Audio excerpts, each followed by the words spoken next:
Bonjour à toutes, bienvenue dans ce chat live Facebook sur toutes les questions qui vous intéressent concernant la gynécologie. Donc pas de grossesse, que ce qui concerne la gynécologie. Vous me connaissez probablement déjà puisqu'on a partagé pas mal de vidéos depuis quelques mois. Je suis donc le docteur Odile Bagot, je suis gynécologue et puis je suis surtout votre mame gynéco dévouée et l'auteur du Dico des nanas que vous connaissez probablement et dans lequel vous trouverez aussi une foultitude de réponses. Alors je suis là pour répondre à toutes les questions et on va prendre la première qui concerne les pertes vaginales. Est-ce normal d'avoir des pertes vaginales? Alors il y a des pertes vaginales normales, dites physiologiques, je vais vous les expliquer, et puis il y a des pertes vaginales qui peuvent être en lien avec une infection, ce qu'on appelle une vulvovaginite. Les pertes vaginales normales, c'est simplement la manifestation de votre flore vaginale. Le vagin, ce n'est pas quelque chose qui est sec. Dans le vagin, il y a un petit peu d'exsudation qui vient des parois du vagin et des germes qui ont tout à fait leur raison d'être là. Ce sont des germes qu'on appelle les lactobacilles. Et une flore vaginale de qualité fait qu'il y a des petites pertes blanches, peu abondantes, sans odeur particulière et qui permettent de ne pas ressentir de sécheresse vaginale. Lorsque on a un cycle spontané, c'est-à-dire qu'on n'est pas sous pilule, donc soit un stérilet ou une autre contraception, mais sans pilule, on a à partir du 10e jour après le début des règles à peu près, ce qu'on appelle la glaire ovulatoire.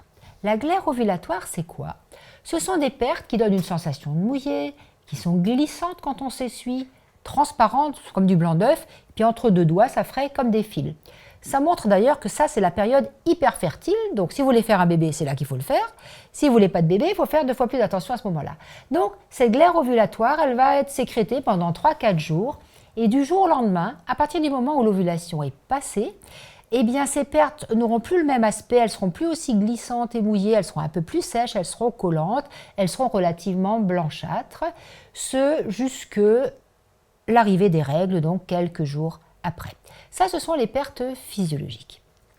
Maintenant, on peut avoir des pertes vaginales parce qu'on a une infection. L'infection la plus courante, et vous en avez certainement entendu parler, c'est la mycose. Ce sont des pertes blanches, un petit peu comme du lait caillé, et surtout, c'est associé à des brûlures et des démangeaisons absolument épouvantables. C'est lié à un petit champignon, ça se traite facilement. Ce n'est pas une maladie sexuellement transmissible, mais c'est vraiment d'un inconfort important.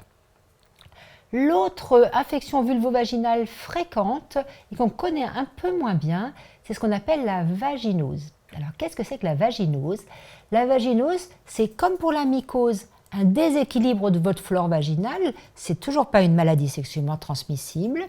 Et là, le pH, c'est-à-dire l'acidité du vagin, va augmenter et certains germes vont se développer. Ça va donner des pertes moyennement abondantes, un peu grisâtres, peu d'irritation, mais ce qui est caractéristique, c'est l'odeur. L'odeur d'une vaginose, vous risquez pas de l'oublier, ça sent, et c'est écrit comme ça dans les livres, le poisson pourri. Donc, des pertes avec une odeur épouvantable, il n'y a pas de doute, c'est une vaginose, ça se traite aussi tout à fait facilement. Et puis, on a des maladies plus insidieuses et souvent plus dangereuses, qui sont des maladies sexuellement transmissibles, comme l'infection à chlamydia par exemple, qui ne donnera pas forcément des pertes spécifiques. À ce moment-là, au moindre doute ou si vous avez eu une conduite à risque, il faut aller faire des prélèvements. Parfois, ça peut se faire juste au premier jet urinaire pour voir qu'il n'y a pas d'infection à chlamydia qu'il faut traiter de manière tout à fait sérieuse par les antibiotiques en vous traitant vous et aussi votre partenaire. Voilà pour les pertes vaginales. Ah, ça c'est une question pour en parler pendant 3 heures. Pilule ou stérilet, comment choisir? Bien vaste question. Alors, par où va-t-on commencer? D'abord, il faut savoir éliminer les contre-indications. On va commencer comme ça. Déjà, qui ne peut pas prendre la pilule? Première question. La pilule est contre-indiquée dans un certain nombre de cas, en particulier les femmes qui ont fait des accidents thromboemboliques veineux, c'est compliqué comme mot ça, en fait elles ont fait une phlébite ou elles ont fait une embolie pulmonaire. Les femmes dont les antécédents familiaux montrent qu'il y a eu ce genre d'antécédents, à ce moment-là, on fait une prise de sang pour voir si elles sont aussi à risque de phlébite. Et là, il vaut mieux éviter la pilule classique, c'est-à-dire avec des œstrogènes et de la progestérone. Concernant les fumeuses, une chose importante à retenir, plus de 35 ans, plus de 10 cigarettes par jour, c'est une contre-indication absolue à la pilule. Alors, ça, ce sont des chiffres que je vous donne comme ça, 35 ans, 10 cigarettes. Vous imaginez bien que 34 ans et demi, et puis 8 cigarettes, c'est pas terrible non plus. Donc, il faut vraiment réfléchir, quand on est fumeuse, à partir d'un certain âge, au risque vasculaire de la pilule. Est-ce qu'il y a des contre-indications au stérilet? Il y a un certain nombre de contre-indications au stérilet. Il y a les 2 stérilets au cuivre et à la progestérone. On va déjà parler du stérilet au cuivre. Les contre-indications au stérilet au cuivre et la progestérone au demeurant, c'est tout ce qui concerne les malformations utérines, c'est-à-dire que l'intérieur de votre utérus, s'il y a des anomalies, une cloison, le stérilet ne sera pas en bonne place, hein, ça c'est une chose. Les maladies sexuellement transmissibles, en cours évidemment, si on monte un stérilet alors qu'il y a du chlamydia dans le col, eh ben on a des risques d'infection haute. Pour le stérilet au cuivre, les femmes qui spontanément ont déjà des règles très abondantes ou si elles ont un fibrome utérin, le stérilet au cuivre a beaucoup de risques d'aggraver leur saignement, donc ce n'est pas une bonne idée de mettre un stérilet au cuivre dans ces cas-là. En revanche, le stérilet à la progestérone, lui, pourrait améliorer les symptômes des femmes qui ont des règles très abondantes. Une contre-indication, on va dire, relative du stérilet à la progestérone, ce sont les femmes qui ont une peau vraiment difficile et beaucoup d'acné. On sait qu'avec le stérilet à la progestérone, même si la diffusion de l'hormone est locale, on a une petite répercussion sur l'ovaire qui, en faisant certains microkystes, risque d'augmenter les problèmes de peau. Là, j'hésiterais à mettre un stérilet à la progestérone. Donc, vous voyez bien que c'est vraiment une question de cas par cas pour faire le choix, je dirais, médical de la contraception. Ensuite, tout le monde n'a pas ces contre-indications. Ce qui est essentiel, c'est de choisir une contraception qui corresponde à votre mode de vie et à votre choix et à votre tolérance de l'une ou de l'autre. Exemple, une jeune fille qui a des règles vraiment épouvantables, elle est pliée en 2 de douleur, elle ne peut pas aller au collège ou même au lycée, eh bien, je crois qu'il ne faut pas hésiter à lui proposer une pilule. Pour la contraception peut-être, mais pas uniquement, parce que très souvent, ça va améliorer les règles. Et même si ça ne suffit pas, on sait qu'on peut enchaîner des plaquettes de telle sorte qu'il n'y ait pas de règles. Donc ça, c'est un bénéfice secondaire de la pilule, par exemple. Inversement, une grande oublieuse qui n'arrive pas à prendre sa pilule de manière régulière, eh bien la contraception par pilule n'est pas une très bonne idée parce qu'elle ne sera pas efficace. À ce moment-là, on peut éventuellement proposer un stérilet, mais aussi un implant contraceptif.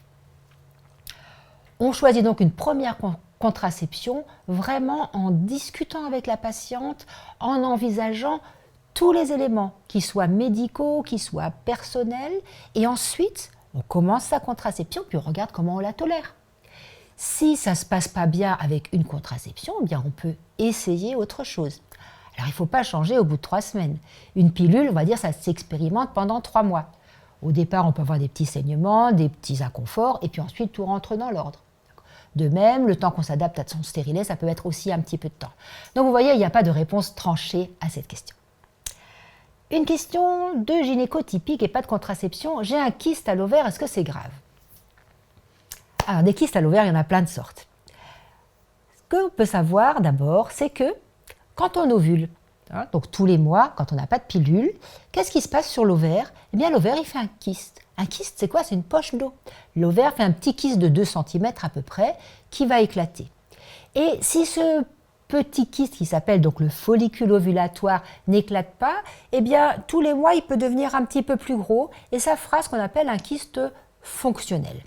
Un kyste fonctionnel, c'est en général chez une femme jeune, il a un aspect échographique tout à fait typique, c'est que de l'eau, il n'est pas trop important en taille et en général, en bloquant l'ovulation, on arrive à le faire régresser, donc ça c'est tout à fait banal. On a d'autres kystes qui ne sont pas du cancer, hein, mais qui ne vont pas régresser tout seuls. On a des kystes solides, qu'on appelle le kyste dermoïde. Alors celui-là, il est très très très marrant parce que dans un kyste dermoïde, on les opère en général parce qu'ils ont une certaine taille. Vous savez ce qu'on trouve? On trouve de tout. tous les tissus qu'on trouve dans l'organisme. On peut trouver des dents, on peut trouver des cheveux, du tissu thyroïdien, du tissu musculaire. Enfin, c'est vraiment très amusant comme kyste de l'ovaire, mais il faut quand même passer sur le billard pour l'enlever. Mais il n'est pas méchant. L'autre type de kyste qui est fréquent, et qui nous renvoie peut-être aussi à la question précédente concernant les règles et la pilule, ce sont les kystes endométriosiques. L'endométriose, vous savez, c'est une pathologie relativement fréquente qui donne des règles douloureuses, hein, mais qui peut aussi, lorsqu'elle se greffe sur l'ovaire, eh bien, faire des kystes de l'ovaire, puisque l'endométriose, c'est le tissu qui tapisse l'utérus à l'intérieur, qui va soit rentrer dans le muscle utérin, c'est pour ça que ça fait très mal au moment des règles, mais il peut aussi se mettre sur l'ovaire. Et sur l'ovaire, eh bien, ça va faire, chaque fois qu'il y a des règles, eh bien, ça va faire du sang, mais le sang il va rester encapsulé. Et ça va nous faire des grosses poches de sang. Ça, c'est un autre type de kyste de l'ovaire dans le cadre de l'endométriose. Et enfin, on a malheureusement des kystes de l'ovaire qui sont le cancer de l'ovaire. On a un certain nombre de critères, qui soient échographiques ou sanguins, qui nous font suspecter que ça puisse être méchant. À ce moment-là, on opère, on analyse, mais ça, c'est une autre affaire. On va passer à une question de contraception. J'ai eu mes règles avec un implant, est-ce que c'est normal? Alors, l'implant, je vous explique ce que c'est en 2 mots. Comme une petite allumette qu'on va glisser là sans douleur avec une petite anesthésie locale à l'intérieur du bras et qui va diffuser en continu une hormone qui est la progestérone. Cette progestérone va bloquer l'ovulation, une efficacité absolument redoutable. Très bonne efficacité, mais quelle est la tolérance de l'implant? Et la tolérance de l'implant concernant les règles, ce qu'on appelle le profil de saignement, est extrêmement variable. On va dire qu'environ 1/3 des femmes n'aura pas de règles avec l'implant, c'est que du bonheur, continuez comme ça. 1/3 des femmes, et c'est le cas de la personne qui pose la question, eh bien elle va avoir des saignements, on va dire un peu comme des règles, 1 ou 2 fois par mois, de manière un petit peu variable.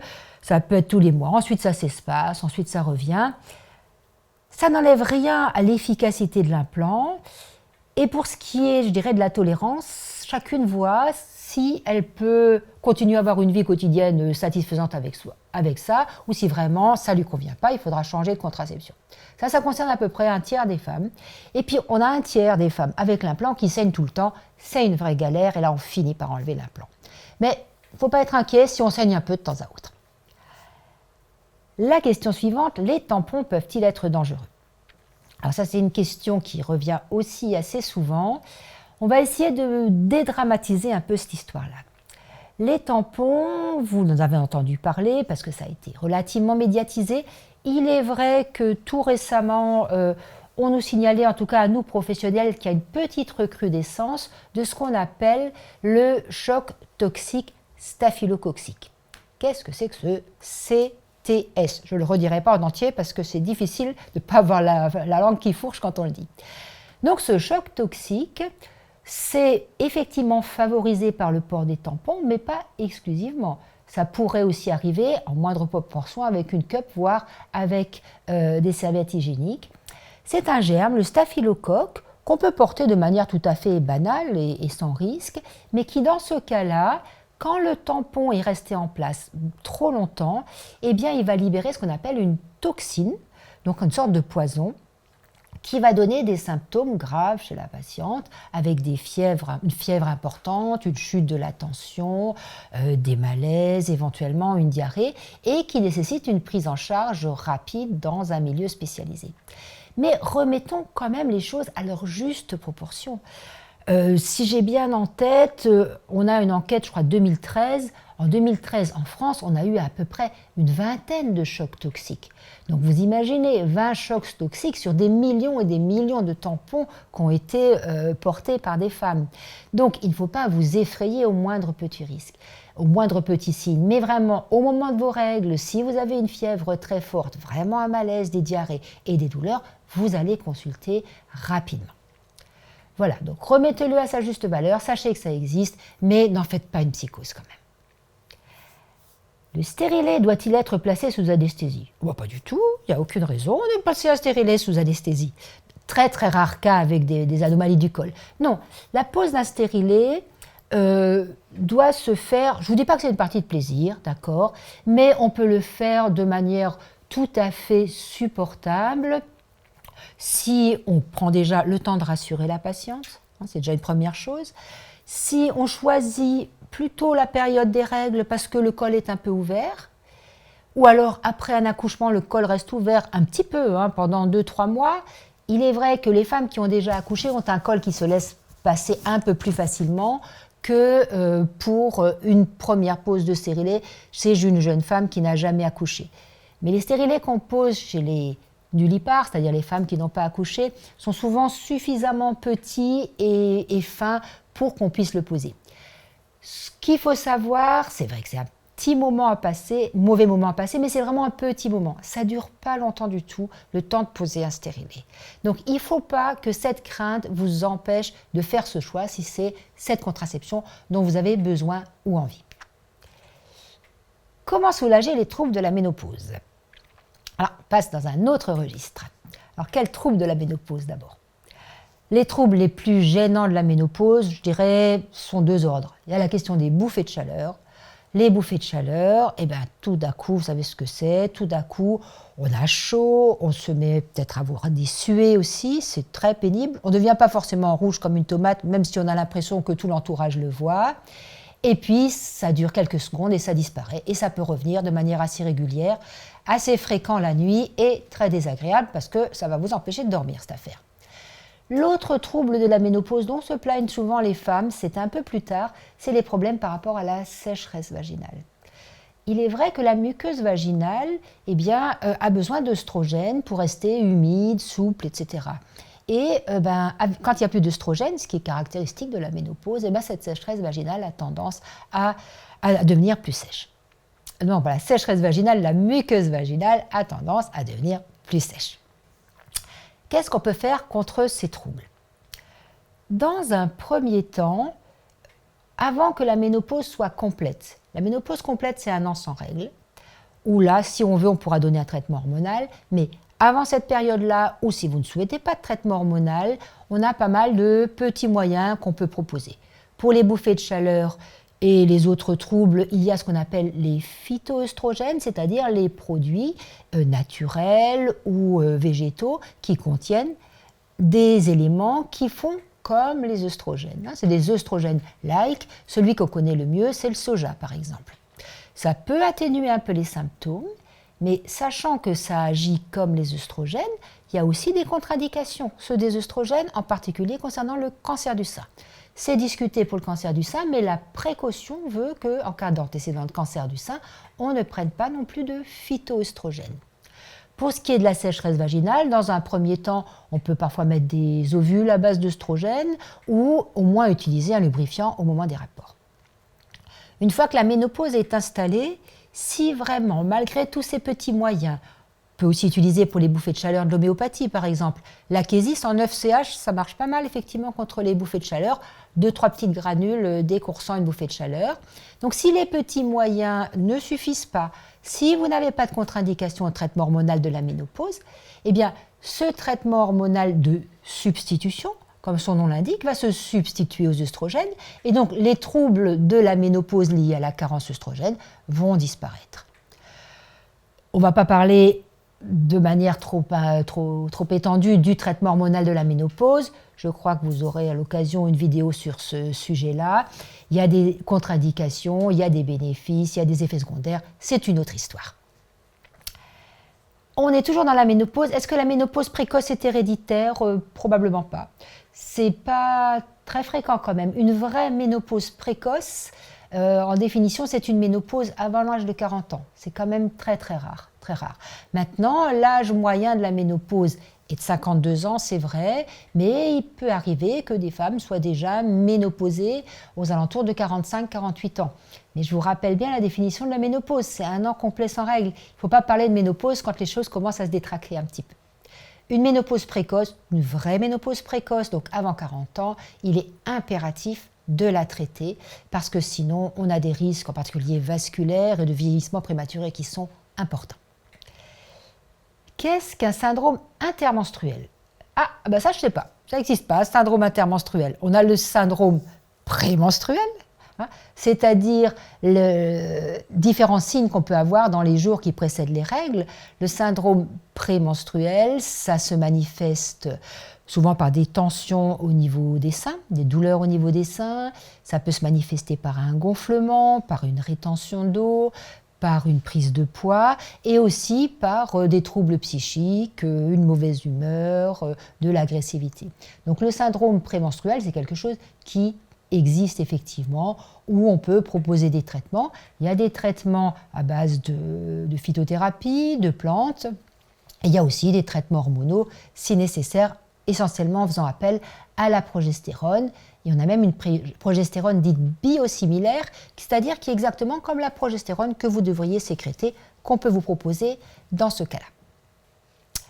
J'ai mal au sein, est-ce que c'est grave? Alors, la question qu'il y a parfois derrière ceci et l'angoisse, c'est est-ce qu'une douleur du sein, ça peut être un cancer du sein? Traditionnellement, un cancer du sein se manifeste plutôt par une boule dure, pas très grosse d'ailleurs au départ, mais en soi ce n'est pas douloureux. Les tensions du sein sont souvent des petits soucis de déséquilibre hormonal. Vous savez que les deux hormones que fabrique la femme, ce sont les œstrogènes et la progestérone. Quand on a trop d'œstrogènes, pas assez de progestérone, eh bien le sein va être gonflé, va être tendu et va être sensible. Les douleurs de sein périodiques comme ça, cycliques, c'est vraiment des histoires d'équilibre hormonal. Parfois, on donne simplement une pommade à la progestérone qu'on va mettre sur le sein ou, si nécessaire, on peut donner de la progestérone par voie générale. Les douleurs de sein vraiment localisées, il y a un cas qui est l'abcès du sein. Ce n'est pas très fréquent en dehors de l'allaitement, mais si on a un sein qui est rouge, qui est chaud et douloureux, ça peut être un abcès du sein. Là, il faut donner des antibiotiques. Et puis, il y a pas mal de douleurs qu'on attribue au sein, mais qui sont des douleurs projetées. C'est-à-dire, par exemple, des douleurs qui viennent du dos et qui vont donner comme une douleur un peu électrique au niveau du sein. Ça, c'est tout à fait autre chose. De toute façon, au moindre doute, on consulte et éventuellement, on fait échographie sur un kyste, par exemple, un kyste du sein. Ça peut faire une boule qui est tendue et qui fait mal. Il suffit de poser la sonde d'échographie. Si c'est du liquide, on ponctionne et le problème est réglé. Alors, une question sur la vessie. Le stress peut-il être à l'origine de la cystite? Je ne suis pas convaincue. Je ne suis pas convaincue que le stress puisse être suffisant pour expliquer une cystite. Peut-être pour expliquer des cystalgies, c'est-à-dire des douleurs au niveau de la vessie, une envie fréquente de faire pipi, mais quand on fait une analyse d'urine, il n'y a pas de germes à l'intérieur. Ça, je pense qu'il peut y avoir une participation psychique à ce qu'on appelle des cystites à urine claire, c'est-à-dire sans qu'il y ait de germes à l'intérieur. Sinon, il y a mille et une autres raisons de faire des cystites, où là, on trouve effectivement 100 000 germes par millilitre, on a envie de faire pipi toutes les 2 minutes et demie, et ça fait extrêmement mal. Ce sont les germes qui viennent du périnée à l'extérieur et qui vont remonter au niveau de la vessie si on ne boit pas assez, si on n'urine pas après les rapports, par exemple. Mais une vraie cystite avec des germes infectieuses, je ne pense pas que le stress soit suffisant pour l'expliquer. Est-ce que nous avons une autre question concernant les cystites ou d'autres questions de gynécologie? Ça ne saurait tarder. Quelles sont les causes de l'absence de règles si l'on n'est pas enceinte? Très bien d'avoir précisé si l'on n'est pas enceinte, parce que l'absence de règles chez une femme qui n'a pas de contraception ou qui n'est pas sûre d'avoir pris sa pilule tout à fait comme il faut, la première chose à faire, c'est un test de grossesse et après, on discute. Donc, on n'a pas de risque d'être enceinte, on est sûr qu'on ne l'est pas, on a fait un test de grossesse et on n'a pas ces règles. Je ne parle pas non plus des femmes qui prennent des pilules très faiblement dosées. Elles sont tellement faiblement dosées qu'au fil des jours, il y a de moins en moins de règles jusqu'à ce qu'il n'y en ait plus du tout. Ce sont des choses qui arrivent. Ou celles qui prennent une pilule en continu, c'est tout à fait normal qu'il n'y ait pas de règles. Ou encore celles qui ont un stérilet à la progestérone qui, par définition, ne donnent pas de règles. Alors pourquoi est-ce qu'une femme peut se retrouver tout d'un coup 2-3 mois sans règles? Eh bien, c'est que ce mois-là, il n'y a pas eu d'ovulation et l'ovulation, elle peut être perturbée par pas mal d'éléments extérieurs. Ce qu'on rencontre de plus fréquent, c'est en fait les pertes de poids. une perte de poids importante et brutale, et en particulier dans l'anorexie, les jeunes filles anorexiques, eh bien, elles perdent rapidement leurs règles. En dessous d'un certain seuil de masse graisseuse, en fait, eh bien, on n'a plus de règles parce que c'est dans la graisse et dans le cholestérol qu'on va trouver ce qu'il faut pour fabriquer les œstrogènes. Donc, pas de cholestérol, pas d'œstrogènes, donc pas de règles. D'accord ? Il y a le cas inverse, des femmes qui sont vraiment en surpoids, qui ont d'autres symptômes comme de l'acné, souvent du diabète. Elles vont avoir ce qu'on appelle une spanioménorrhée, c'est-à-dire des règles tous les 3, 4, 5 mois. Ça rentre dans tout un syndrome, ce qu'on appelle le syndrome des ovaires micropolykystiques, mais c'est une autre affaire. Alors, toujours pour ne pas avoir de règles, la question tout à fait pertinente, je ne veux pas avoir mes règles pendant les vacances, c'est possible. Bien sûr que c'est possible et c'est même une bonne idée parce que c'est quand même plus confortable.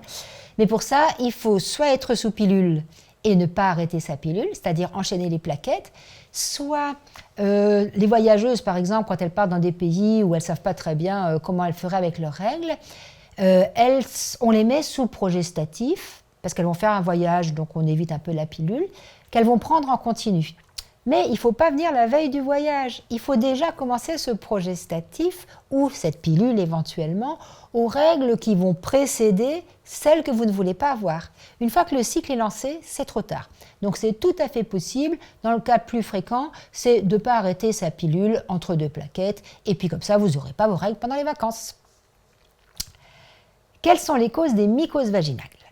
Donc, la mycose, on a parlé des pertes tout à l'heure. Donc la mycose, c'est une infection à Candida albicans, c'est-à-dire un champignon. Ce champignon, ce Candida albicans, il peut être en petite quantité. Au niveau du vagin, c'est tout à fait normal. S'il ne se développe pas, vous n'aurez même pas de symptômes, laissez-le tranquille. Mais dans certaines circonstances, eh bien, il va se développer ce champignon jusqu'à prendre le dessus sur toute votre flore vaginale et vous donner à ce moment-là une mycose avec ses symptômes particulièrement désagréables. Alors, dans quelles circonstances le Candida albicans va-t-il se développer plus que ce qu'il faudrait ? Eh bien, dans toutes les circonstances qui vont perturber votre flore vaginale, c'est-à-dire là où vos lactobacilles, les fameux bons germes, eh bien, ne seront plus en quantité suffisante. Une cause tout à fait classique, c'est la prise d'antibiotiques. Les antibiotiques, ils vont tuer les lactobacilles, mais ils ne touchent pas les Candida albicans, et donc les Candida albicans vont se développer, ça peut faire une mycose. Si vous prenez des bains répétés en piscine, vous allez souvent à la piscine ou à la mer, et que en fait l'eau va rentrer quand même dans le vagin, elle peut finir par perturber votre flore vaginale. Et ça peut être la cause aussi de mycoses à répétition. Et là, je vais vous donner un petit truc très très intéressant. Il existe des tampons, il n'y en a qu'une sorte, donc qui s'appelle Florginal, qui sont imbibés de lactobacilles, les fameux bons germes. Et si vous allez très souvent à la piscine et que vous faites des mycoses à répétition, eh bien mettez donc juste un petit tampon de Florginal, ça évitera à l'eau de perturber l'équilibre de votre flore vaginale et en plus ça vous apportera les bons lactobacilles. Ça peut être vraiment un truc qui vous sauve la mise. Et pour les mycoses à répétition, eh bien souvent c'est une erreur de diagnostic. C'est-à-dire que quand vous avez des pertes, des douleurs, un inconfort, vous dites c'est une mycose, et puis vous vous traitez un peu à l'aveugle, mais c'était peut-être pas une mycose. Ça peut être une vulvovaginite d'une autre sorte. Par exemple, on peut avoir le streptocoque qui peut donner des signes similaires. Si vous voyez que ça se répète alors que vous mettez les ovules comme il faut, faites un prélèvement bactériologique pour être sûr que c'est bien du champignon et que vous le traitez de manière correcte. Une IVG peut-elle rendre stérile ? Aujourd'hui, avec les techniques actuelles, une IVG ne rend pas stérile. Pourquoi est-ce que cette idée qui est fausse continue à circuler parmi les femmes ? Parce qu'il est vrai, dans le temps avant, c'est la loi Val qui a permis aux femmes d'avoir accès à l'IVG. Et c'est vrai que les femmes qui ne pouvaient pas garder une grossesse, comme on disait, elles se traficotaient, donc dans des conditions qui n'étaient pas stériles, en dehors de milieu hospitalier, bien sûr, et elles faisaient des infections, parce qu'on rentrait dans l'utérus pour évacuer la grossesse. Et évidemment, à ce moment-là, elles faisaient des infections qui abîmaient leur trompe et elles pouvaient être stériles après une IVG. Aujourd'hui, d'abord, la plupart des interruptions de grossesse se font de manière médicamenteuse, donc on ne rentre rien dans l'utérus, il n'y a pas de risque infectieux. Et quand c'est fait de manière chirurgicale, on est dans des conditions chirurgicales d'asepsie. Il n'y a aucune raison qu'il y ait une infection et de stérilité dans la suite. Une dernière question, ça passe vite, une demi-heure quand même. Alors, difficulté à tomber enceinte, quand faut-il consulter un spécialiste? Ah, ça c'est aussi une super question. Une super question parce qu'on s'imagine toujours que on prend la pilule, on n'a pas de grossesse, on arrête la pilule, il faut être enceinte tout de suite, sinon que fait la police? Eh bien ça ne marche pas comme ça. Ça ne marche pas comme ça, pourquoi? Parce que déjà l'espèce humaine, vous et moi, eh ben, on n'est pas très fertile. On n'est pas très fertile parce que par cycle, on a 2-3 jours vraiment fertiles où on a franchement des chances de tomber enceinte. Sur 2-3 jours, madame a la migraine, monsieur en déplacement, eh ben, c'est fichu pour un mois, il faudra de nouveau attendre un mois. Donc déjà, il faudrait pouvoir cibler un petit peu les jours. Ensuite, même si on a des rapports pendant ces jours-là, et ces jours, vous pourrez les repérer grâce à la glaire que je vous ai bien décrite à la toute première question, si vous avez des rapports à la bonne période, eh bien selon votre âge, vous n'aurez pas les mêmes chances de tomber enceinte. Par exemple, à 20 ans, rapport à la bonne période, la grossesse, ça marche une fois sur 2. Si on va à 40 ans, la grossesse ne se met en route au moment d'un rapport en période fertile qu'une fois sur 10. Les chances de grossesse, c'est 10%. Donc si on mélange un petit peu tout ça, ce qu'on dit officiellement, c'est qu'on ne parle pas de stérilité avant 2 ans de rapport régulier sans grossesse. Mais j'avoue que 2 ans, c'est un peu long. On vous accueillera bien volontiers au bout d'un an pour commencer à regarder un peu ce qui se passe, autant de votre côté que du côté du futur papa. Voilà, écoutez, j'espère qu'avec toutes ces questions multiples et variées, j'ai pu vous apporter suffisamment d'informations et je vous dis à très très bientôt sur Doctissimo.